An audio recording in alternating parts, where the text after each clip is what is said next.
Good evening. It is time for the Iman Report as we recap UFC 259. It is Saturday, March 6th. If you like what you see, please give this channel a big like. Please be kind and hit that subscribe button. We had some good fights tonight. This was one of those fight cards where actually I think the prelim card outperformed the main card for the most part tonight.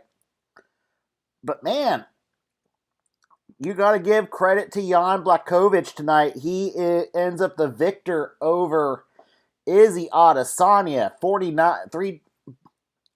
I had it scored 48-47 for Blachowicz. But Blachowicz put in the work and proved he is going to be champion for a while, and maybe that happens. Maybe 205 becomes a bit of a hot potato. Two judges had it 49-45, and I think they had the fifth round at 10-8. I didn't think that fell in my mind as a 10-8, but 48-47 is what I had, and yeah, the right guy won though, Jan Blachowicz. That's what matters the most. Blachowicz now denies Israel Adesanya the opportunity to be a two-division champion. But Adesanya was game at 205. Maybe at some point down the road, Adesanya tries again at 205. Who knows? But for Blachowicz, maybe he'll get a lot more respect now as the 205 champion. So that's good news So I think this is a big win for Jan Blachowicz. And maybe he's going to be the long-term champion. Who knows? John Bones, of course, going to be fighting making his heavyweight debut at some point later on in 2021. We'll see when that occurs. You got in the next pay-per-view, UFC 260, possibly in Texas with fans. We don't know where yet. Dallas is saying no. Houston, likely not an option. Those two cities are not ready to reopen their arenas at full capacity. But certainly Dana White's going to look for other opportunities to market a packed fight card with 100% capacity somewhere in the state of Texas. So that's what's next for Jones. But next month you will have Stipe fighting Francis Ngannou yet again. So we'll figure out who John Jones' next opponent. He won't be coming back to 205 anytime soon. What's likely next for Jan Blachowicz?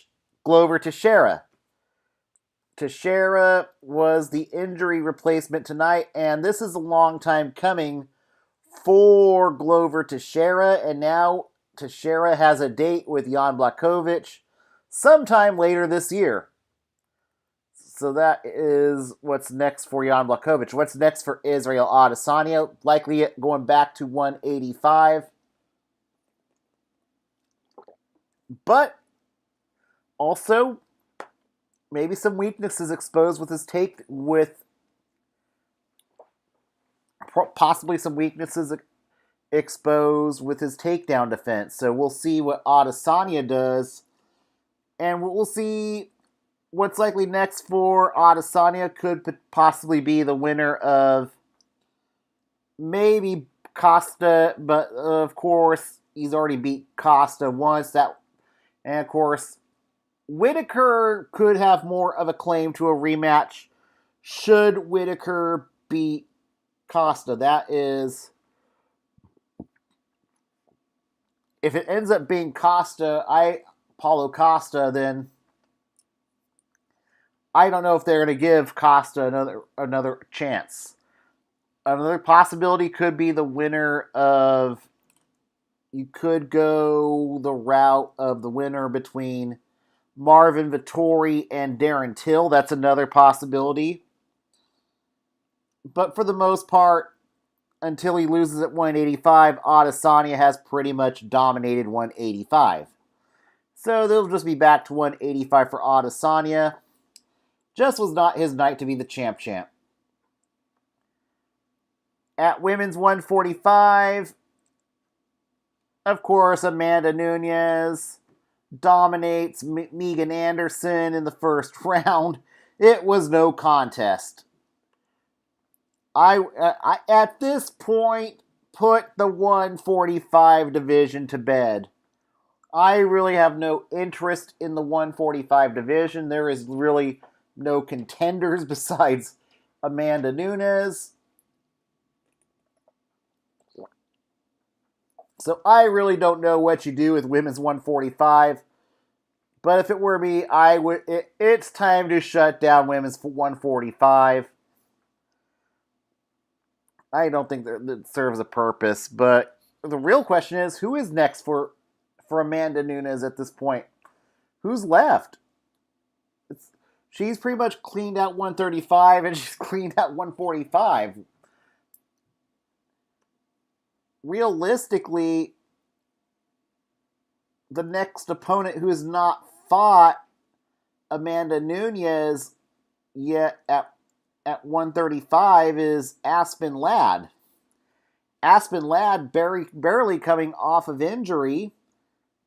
Irene Aldana coming off a loss. Holly Holmes lost to Nunes. Jermaine David Randamines lost twice to Nunes.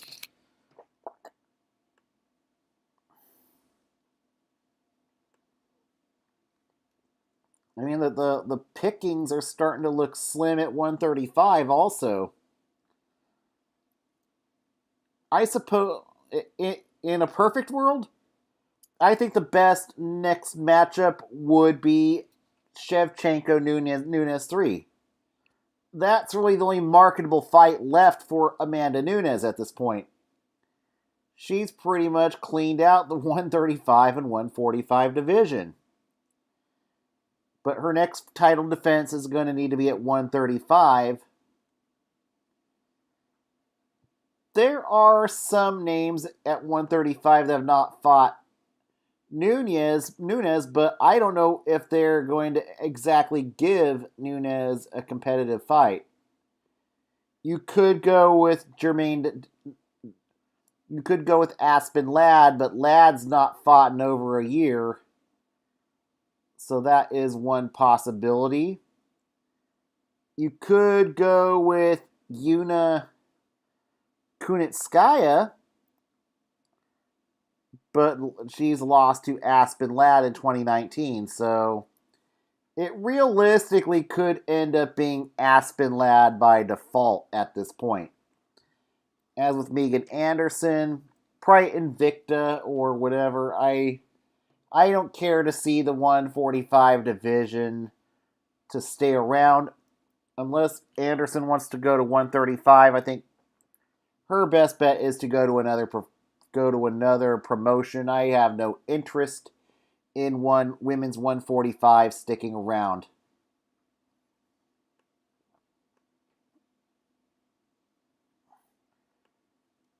And in one of the saddest title fights I've seen in the UFC, in what was a good fight before the foul, Aljamain Sterling is the new champion, but not in the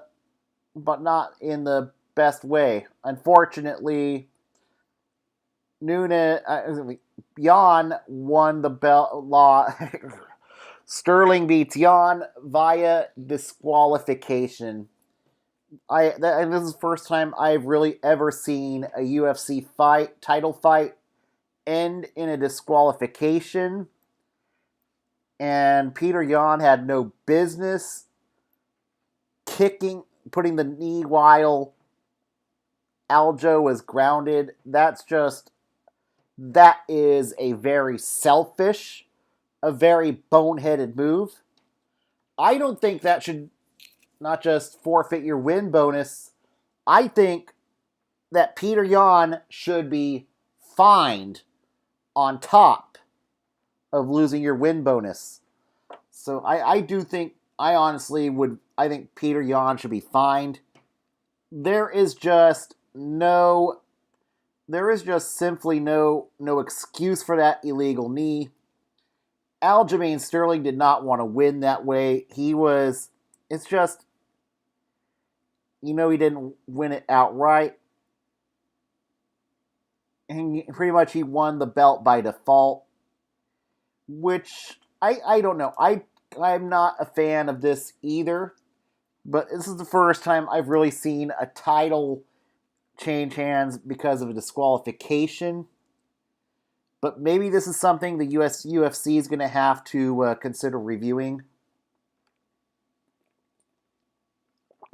I honestly think what the right move should have been is to have the belt vacated.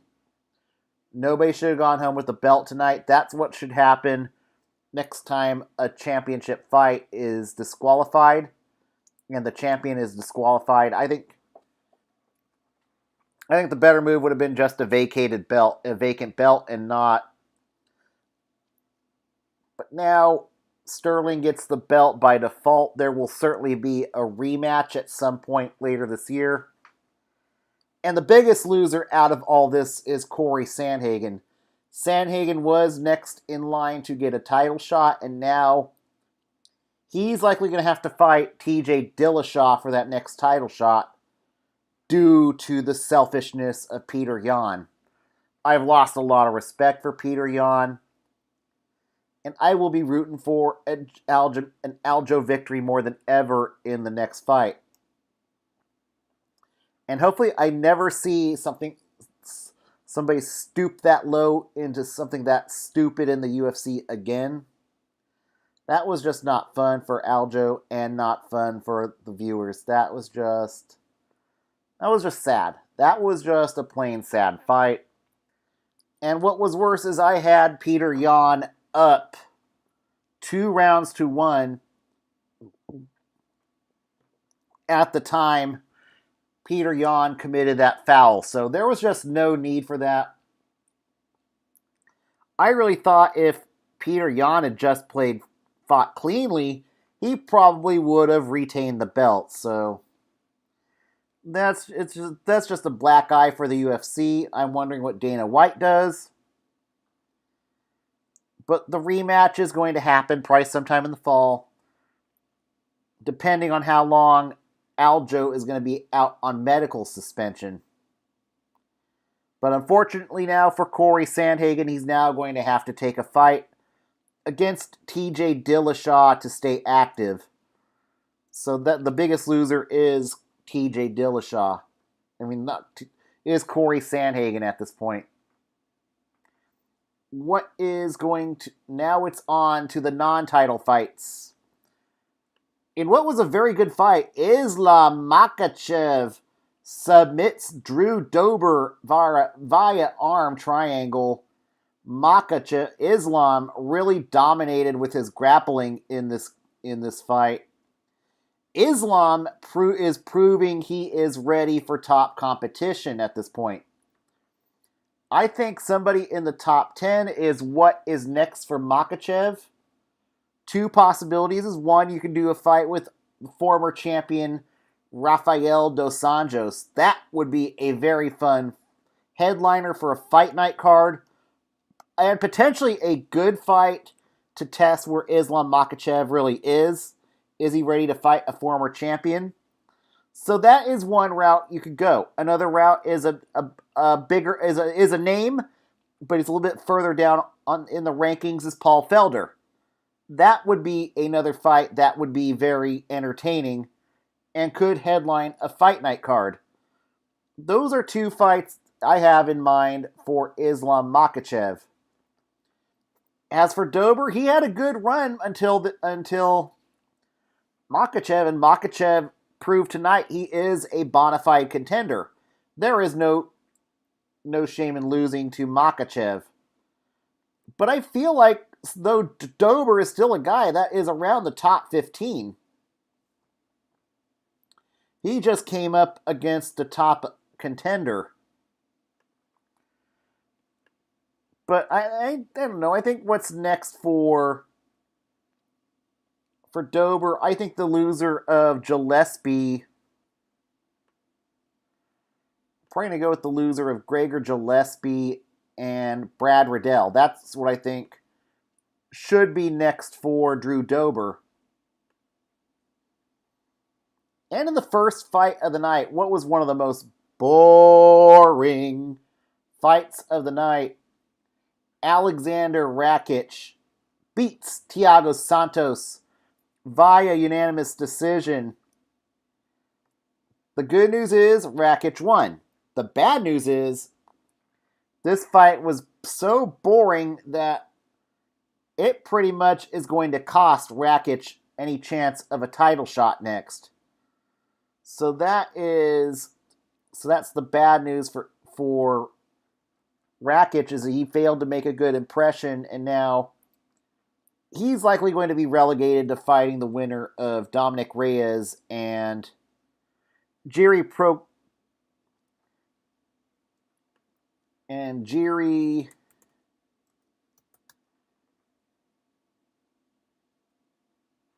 Prochazka, who will fight later on this spring. So that the winner of that fight is likely what is next for Rakic. As for Thiago Santos, this is his third loss in a row, so he is going to probably have to take a step down in competition next. Granted, his losses are to top competition: John Bones Jones, Glover Teixeira, Alexander Rakic. But 3 losses in a row, I don't think he's in danger of being cut just yet. But I do think Thiago Santos does need to take a step down in competition.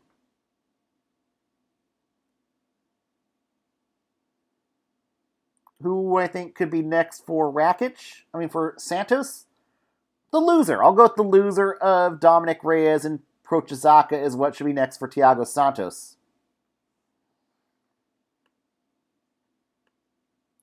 Now we get to the prelim card, and Dominic Cruz looked really sharp in this one. This is the best I've seen Dominic Cruz fight in a good while. But granted, Dominic Cruz's defeats were to champions: Cody Garbrandt, Henry Cejudo. Cruz showed tonight he's not just washed yet. I don't know if he's still a championship caliber fighter, but he's still a ranked fighter at this point. And that's good enough for Dominic Cruz. He's still got... maybe he has a few fights left in his career. But maybe at this point Dominic Cruz is just a gatekeeper about this point. I think what should be next for Dominic Cruz is a fight with Merab Dvalishvili. Let's see if he's booked or not yet.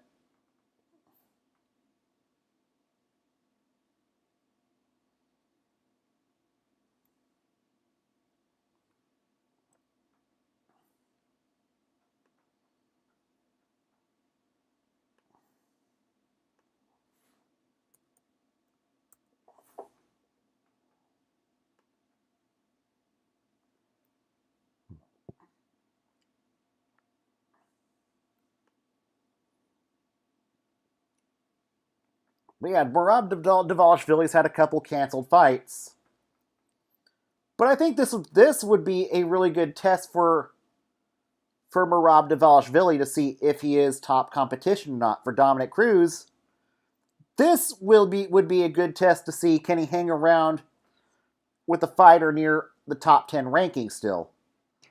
So these are 2 questions that could be. So I think Dvalishvili and Dominic Cruz would be a very excellent fight to put on a fight night card. As for Casey Kenny, he's a good fighter, maybe just not yet top 15. Kenny's losses have pretty much been to ranked opponents. So it tells me Casey Kenny might be nearing where his ceiling could be.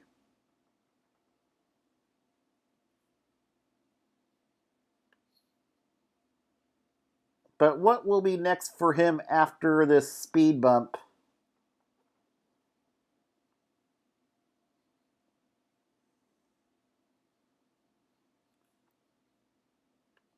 I think maybe Nathaniel Wood is maybe the. See if they fought before. No, they fought before.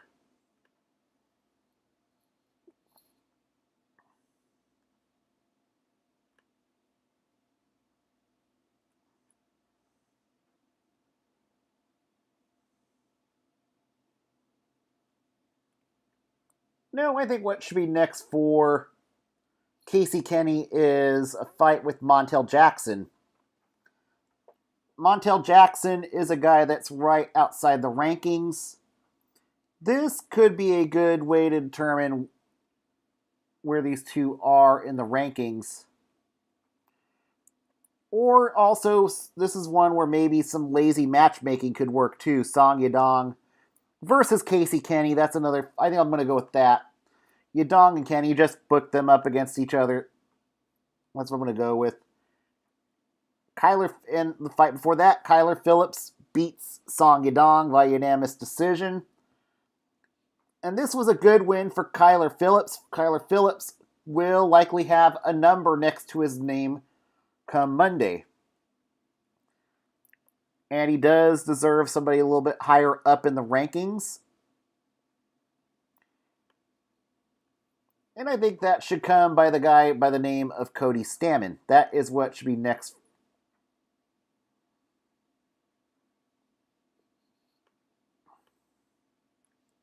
Make sure he's not booked first before I...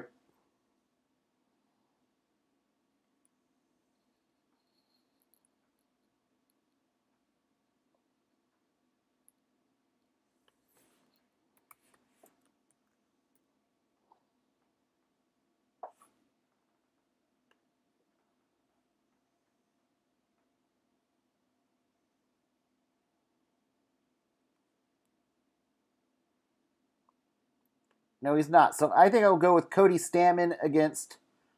So that's what I'm going to go with. Cody... Next for Kyler Phillips is Cody Stamann. And in the fight before that, at catchweight with Askar Askarov, coming in a bit overweight, he beats Joseph Benavidez via unanimous decision. This fight was not even close. Askarov dominated Benavidez. I think Askarov is maybe one fight away from the next title shot. You've got the rematch coming up later this year between Figueiredo and Moreno. So I think what could be next for Askarov is Cody No Love Garbrandt. Have these two fighters fight. The winner of that fight gets the next title shot. That's what should be next. As for Joseph Benavidez, there's no way around it. Retire. Retirement is what should be next for Joseph Benavidez. The guy almost got knocked out tonight. I don't know. I think for him, Benavidez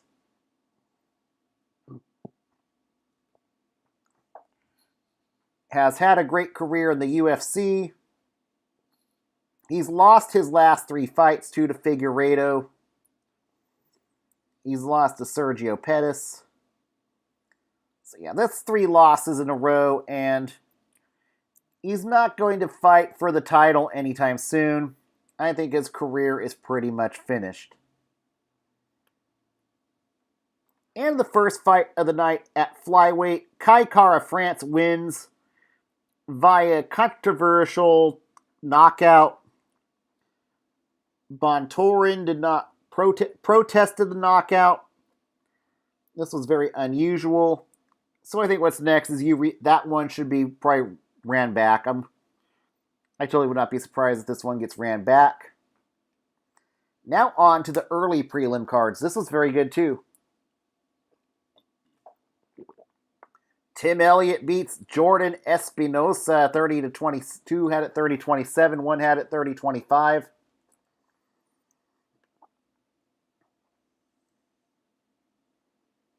For Tim Elliott, this is hit 2 wins in a row after losing 3 in a row.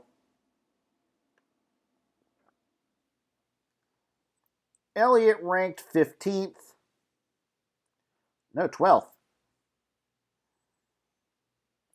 So I think a jump in competition is what's going to be next for Elliott.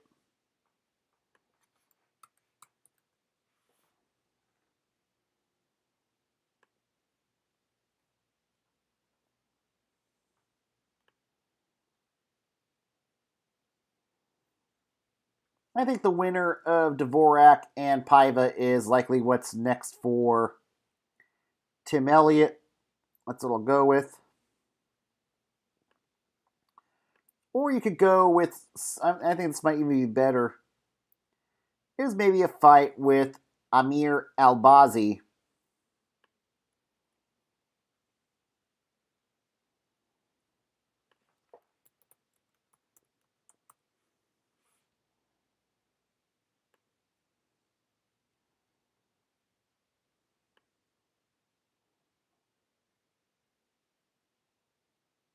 Yeah, this would be a good test for Amir Albazi. I'll go with that. And as for Jordan Espinoza,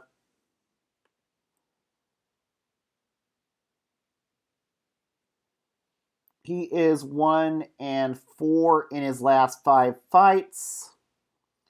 That is not in good. That's not a place you want to be as a fighter.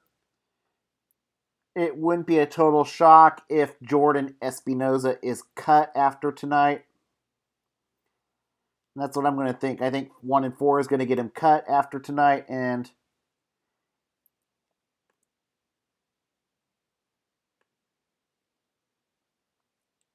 in his UFC career, he's only 2-4, so that's just pretty much not going to cut it for Jordan Espinoza. So I think going to another promotion's what's next for him. Fight before that, Kennedy Nechkuwu knocks out Carlos Ulberg. And he was behind in this fight before that knockout. What a comeback for Kennedy.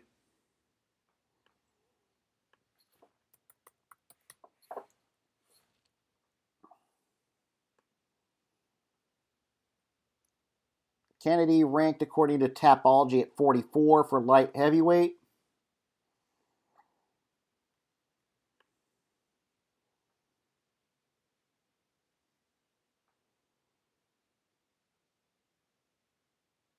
So I think for him, the next fight, what should be next is the winner of William Knight and Alonzo Menefeld.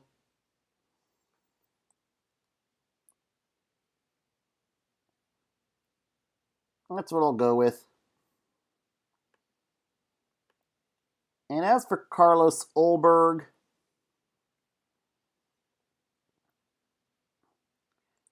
he will probably get a debutante in his next fight. And what I thought was one of the best fights is Sean Brady submits Jake Matthews. Welcome to the top 15 for Sean Brady. You are 14-0. What is next for Sean Brady is a ranked opponent. Everybody talks about Chimaev being the next big thing at welterweight. Sean Brady continues to fly under the radar. Sean Brady is likely going to get a top 15 fighter next. And I think that should be Robbie Lawler. Lawler is a veteran, a former champion. This would be a good test to see if Sean Brady has what it takes to be a top 15 fighter at the 170 division in the UFC. That's what I've got next for Sean Brady. As for Jake Matthews, he's probably just a gatekeeper at this point. He's an entertaining fighter, but he's a gatekeeper. He's ranked 21 according to Tapology.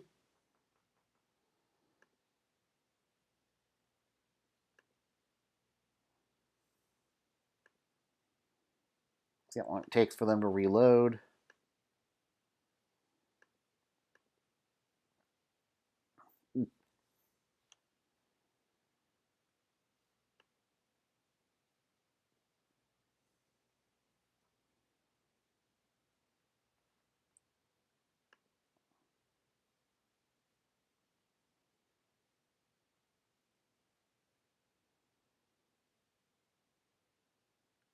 But I think what could be next for Jake Matthews is a fight with Randy Brown.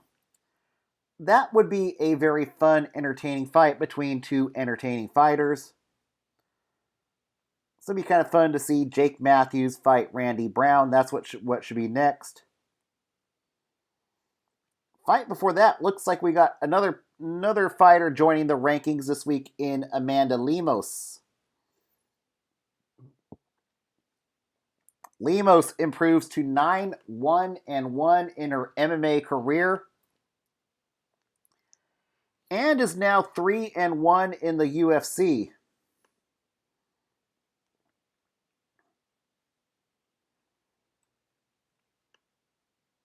Lemos beats the number 15. So we'll see who else is coming off a win at 115.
The winner of Murata and Johnny Roba is what should be next for Lemos.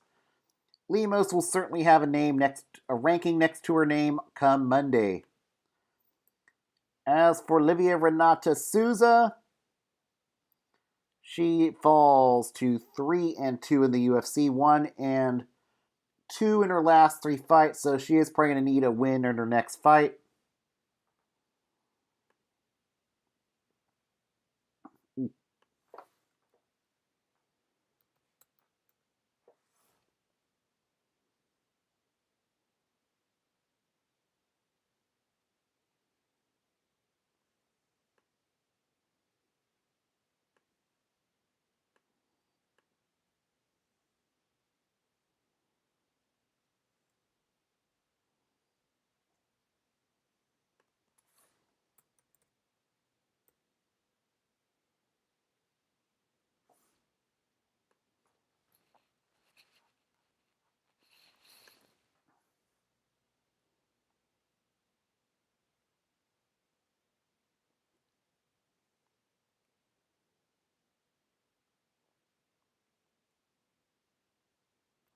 Lavina Souza.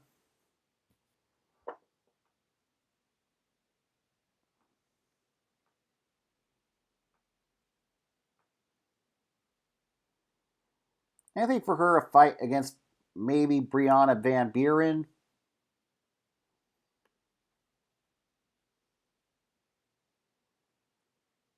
No, she's further down. Or they've already fought.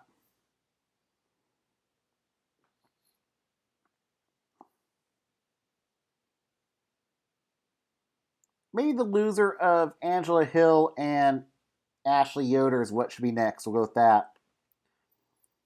Fight before that, Euros Medic beats Elon Cruz via TKO.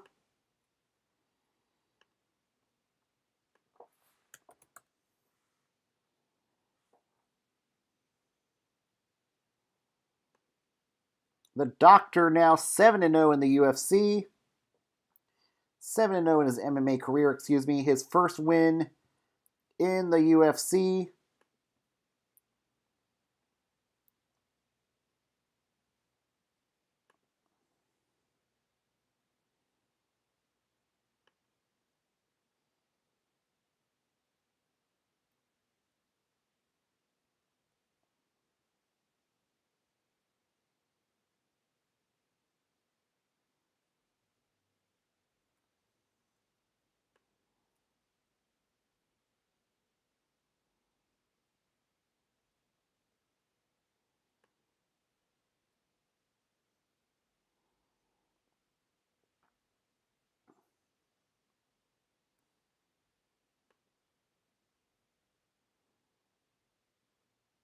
I think for him, the next fight should be Jordan Levitt. That's what should be next. We'll go with that.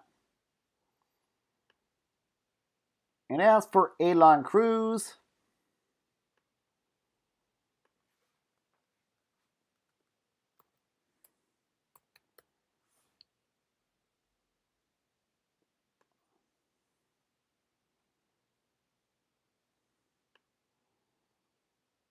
he's now 0-2 in the UFC. That's likely the kiss of death. With the UFC cutting fighters the way they are, I think it's adios for Elon Cruz. And the first fight of the night, Trevin Jones beats Mario Batista via TKO.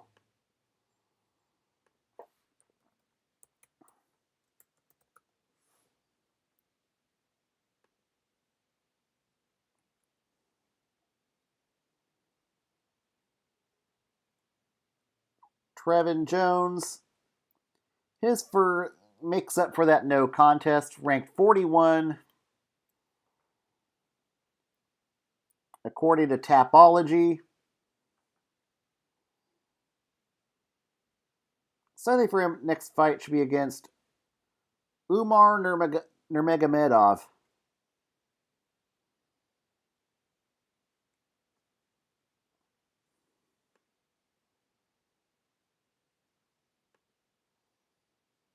And as for Mario Batista,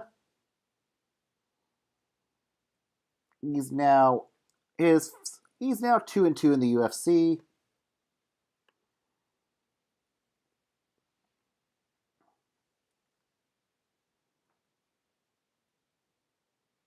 And I think the loser of Gravely and Nate Maness is what should be next. And that will put a bow on UFC 259 in what was a good fight card. Now we move on to next week is UFC Fight Night. Next Saturday it is going to be Leon Edwards' triumphant return to the octagon against Bilal Muhammad. And also on top of that card you've got Misha Serkinov against Ryan Spann, Ben Rothwell against Felipe Lins, Dan Ige against Gavin Tucker. So this one is a fairly decent fight night card.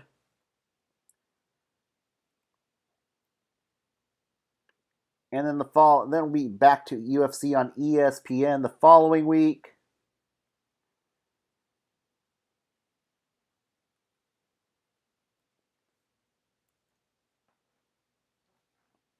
But everybody enjoy your week. Tomorrow I'll be back on air to preview the AL West. So everybody have a good night. Please still wear those masks. Still socially distance. Just until we can get enough people vaccinated. That way we can safely return to fights with full fans across America soon. So everybody have a good night and stay awesome.